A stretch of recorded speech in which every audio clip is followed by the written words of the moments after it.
নারীকে ঠকিয়ে কোনো ফায়দা নেই, কারণ ইতিহাস সাক্ষী নারী যতবারই ভেঙেছে ততবারই সে নিজেকে নতুন করে গড়েছে।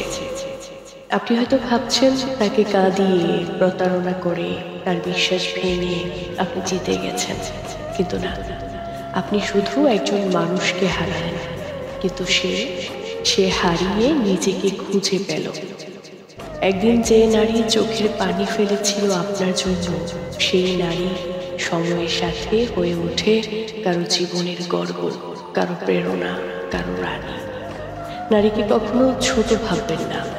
আজ সে একা, ভাঙা, নিরুপায় এটা মনে হলেও আগামীকাল সে হয়তো এমন একজন সফল পুরুষের পাশে থাকবে, যে তার ভাঙা স্বপ্নগুলো জোড়া লাগাবে, যে তাকে ভালোবাসবে, সম্মান করবে।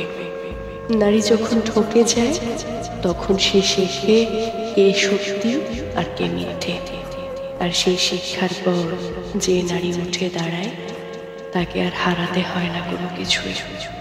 তাই মনে রাখবেন, নারীকে ঠকিয়ে হয়তো আপনি মুহূর্তের আনন্দ পাবেন, কিন্তু নারী ঠকে গিয়ে তৈরি করে নিজের ভাগ্য। আর এক সময় সেই নারী হয় কারো জীবনের রানী, আর আপনি থেকে যান শুধুই একটা ভুলের গল্প হয়ে। তাই নারীকে কখনো অবমূল্যায়ন করবেন না, নারীকে কখনো অসহায় ভাববেন না। নারীকে ঠকিয়ে আপনার কোনো ফায়দা নেই। ইতিহাস সাক্ষী নারী যতবার ভেঙেছে ততবারই সে নতুন করে নিজেকে গড়েছে।